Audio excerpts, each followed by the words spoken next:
धार्मिक नगरी अयोध्या में राम मंदिर परिसर में अब तक जितने भी निर्माण कार्य हुए हैं सबकी गुणवत्ता परखी जाएगी। इस दौरान सर्किट हाउस में मीडिया से बातचीत करते हुए मंदिर निर्माण समिति के अध्यक्ष नृपेंद्र मिश्र का कहना है कि अब मंदिर निर्माण पूर्णता की ओर है। कहा कि परिसर में एक और ऐतिहासिक भावनात्मक अध्याय जुड़ गया है। परिसर में स्थित अंगद टीला पर गिलहरी की मूर्ति स्थापित की गई है। लंका विजय के लिए राम सेतु के निर्माण के दौरान अपनी भूमिका निभाने वाली गिलहरी को भी राम जन्मभूमि में विशेष स्थान दिया गया है।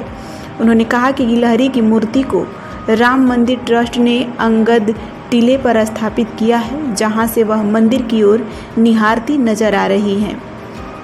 काशी में बनी गिलहरी भक्तों को आकर्षित कर रही है। बताया गया कि राम मंदिर की 4 किलोमीटर लंबी बाउंड्री वॉल के निर्माण कार्य निरीक्षण किया जा रहा है। बाउंड्री वॉल के पास 25 वॉच टावर बनाए जाएंगे। वॉच टावर की डिजाइन फाइनल कर दी गई है। साथ ही पुलिस बूथ को भी समन्वय के साथ ही स्थान पर स्थापित किए जाने की योजना पर काम चल रहा है। सुरक्षा ढांचे की रूपरेखा को लेकर भी जिला प्रशासन के साथ विस्तृत बैठक की गई ताकि नया सुरक्षा प्लान बनाया जा सके।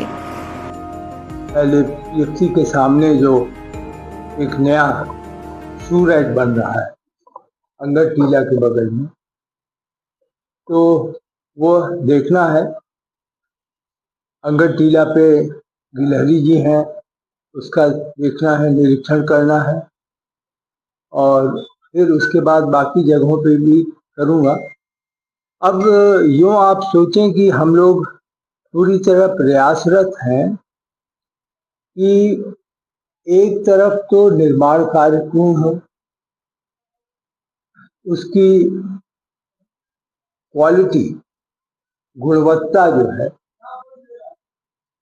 उसकी जांच शुरू कर दी जाए। अब बाकी सभी निर्माण कार्य अब अपने पूर्णता की ओर है।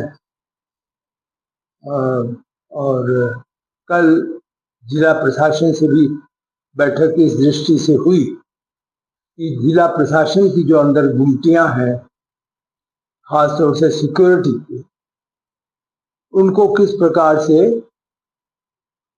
रैशनलाइज किया जाए और उनका समन्वय जो बाउंड्री वॉल बन रही है लगभग 4 किलोमीटर से ऊपर, जिसमें 25 पुलिस के वॉच टावर होंगे, तो उनके साथ किस प्रकार का समन्वय हो कि कोई दोहरा निर्माण या गुमटी भी हो और वहां पे भी हम वॉच टावर बनाएं।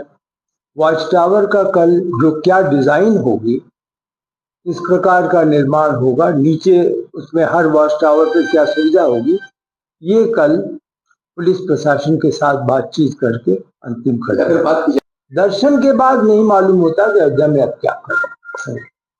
सरयू नदी तो जाते ही हैं लोग, इसका ट्रस्ट को ध्यान करना होगा और प्रदेश शासन को ध्यान करना होगा। हम इसे पर्यटन की सर्वोत्तम नगरी कैसे बनाएं, वह बनना आवश्यक है। अनेक संस्थाओं को, राज्य सरकारों को हमने पत्र लिखा है कि आप कृपा करके अपने प्रदेश में जो खोज करके ओरिजिनल स्क्रिप्ट हो, मूल प्रकाशन जो हो, वह रामायण अगर वह दे सकें और हम लोग फिर जाकर के वहां चयन करें। तो अभी कुछ व्यक्ति विशेष से तो इस प्रकार के आए हैं यहाँ पर, लेकिन मैं ये कहूँगा कि अभी ठोस कार्य इस पर नहीं। 11 नंबर गेट 15 अक्टूबर को तैयार हो जाएगा।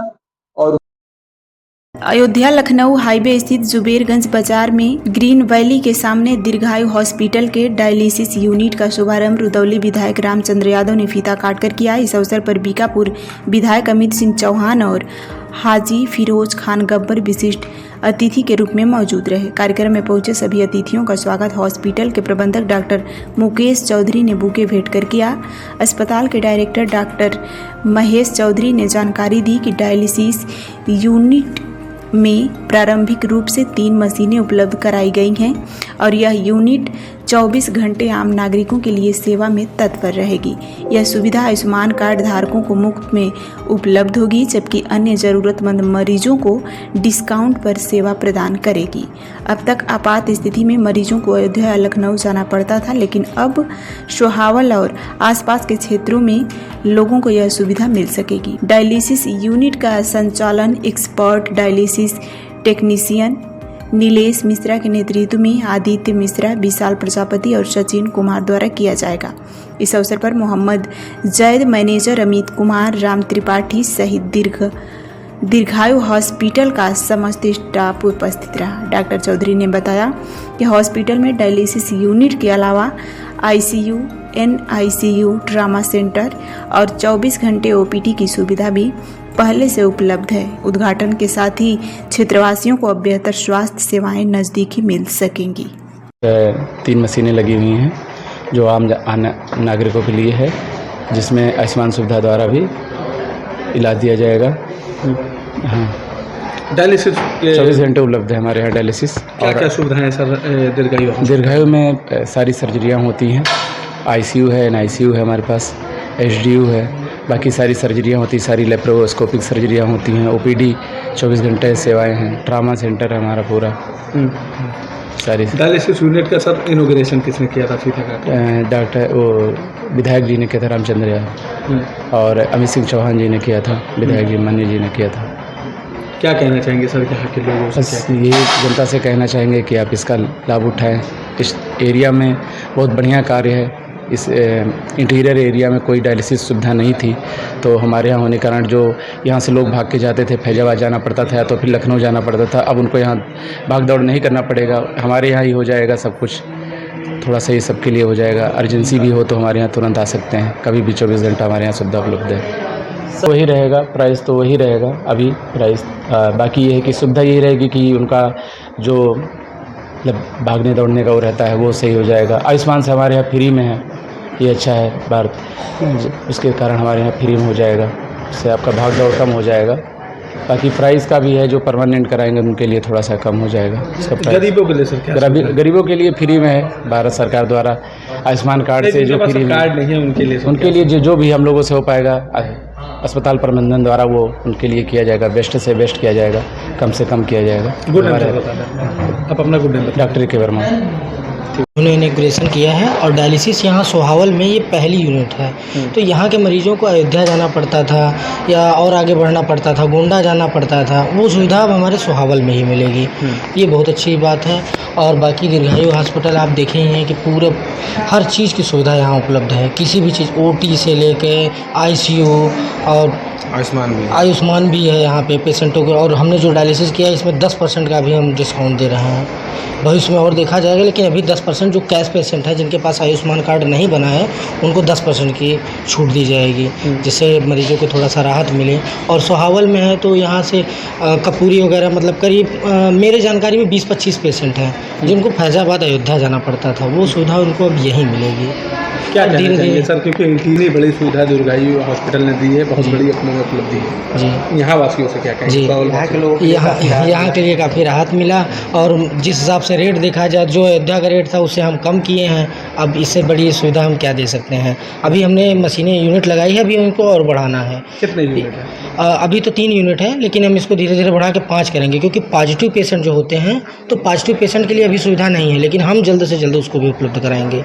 जो बी पॉजिटिव या HIV पॉजिटिव ऐसे मरीजों को लखनऊ जाना पड़ता है, ये अयोध्या में भी नहीं मिलता है, वो भी हम कराना चाहते हैं। उसके लिए हम अलग से एक अपना यूनिट बनाएंगे सिर्फ पॉजिटिव पेशेंट के लिए। लेकिन अभी नहीं, पहले जनरल में हम देख लें, हमारी 3 मशीनें चलने लगे, उसके बाद फिर हम पॉजिटिव केस भी कराएंगे। गुड नेम सर बता दें? आदित्य मिश्रा। अयोध्या के प्रसिद्ध संत साकेतवासी महंत भवनाथ दास महाराज जी की प्रथम पुण्यतिथि श्रद्धा और सम्मान के साथ मनाई गई। इस अवसर पर अयोध्या के संत महंत जनप्रतिनिधि एवं श्रद्धालु बड़ी संख्या में उपस्थित रहे।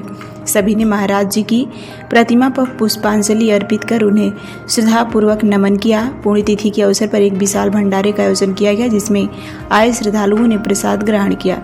कार्यक्रम में शनि मंदिर में महंत रमेश दास ने कहा कि आज हमारे गुरुदेव भगवान साकेतवासी महंत भावनाथ दास महाराज जी की पुण्यतिथि पर समाजवादी पार्टी के केंद्रीय कार्यालय में एक भव्य श्रद्धांजलि सभा समारोह का आयोजन किया गया। उन्होंने कहा कि महाराज जी ने अपने जीवन में हनुमानगढ़ी में कुश्ती के माध्यम से सामाजिक संवाद स्थापित किया और बाद में वहां के सरपंच भी बने। उन्होंने समाजवादी पार्टी में समाजवादी संत सभा की स्थापना कर संत समाज के हक और न्याय के लिए महत्वपूर्ण कार्य किए। इस मौके पर हनुमानगढ़ी के तमाम संत महंत जनप्रतिनिधि और श्रद्धालु उपस्थित रहे। कार्यक्रम का उद्देश्य न केवल महाराज जी को श्रद्धांजलि अर्पित करना था, बल्कि उनके जीवन और योगदान को याद करते हुए युवाओं को प्रेरित करना भी था। महाराज जी हम लोगों को हमारे संत सभा के राष्ट्रीय अध्यक्ष थे और जब भी संघर्ष के दौर में हम लोग किसी भी कार्यक्रम में रहते थे तो महाराज जी हमेशा हम लोगों को दिशा निर्देश देते थे और गदा लेकर के जब भी इस जनपद में समाजवादी पार्टी का मुखिया आदरणीय नेताजी हों थे या राष्ट्रीय अध्यक्ष जी थे, शिवपाल जो भी आता था तो महाराज जी हमारे राष्ट्रीय अध्यक्ष जी गदा हनुमान जी का और वो गमछा लेकर के उनको स्वागत जहाँ भी चाहे स्कूल पे हो, कई बार स्कूल पे उन्होंने स्वागत किया। या आज महंत भावनाथ दास जी महाराज की पहली प्रत पुण्यतिथि मनाई जा रही है। समाजवादी संत सभा के केंद्रीय कार्यालय पर महाराज जी हनुमानगढ़ी में आए, कुश्ती किए, उसके बाद यहाँ हनुमानगढ़ी के सरपंच बने, समाजवादी पार्टी में समाजवादी संत सभा का गठन किया और उसको सभी से गरीब संतों को न्याय दिलाने का काम किया। इसलिए उसी उपलक्ष्य में यहाँ भंडारे का आयोजन किया गया है, जिसमें हनुमानगढ़ी के सभी संत महंत, अभ्यागत के संत महंत और महाराज जी को जानने पहचानने वाले जितने भी लोग थे उनको सबको बुलाया गया है प्रसाद ग्रहण करने के लिए।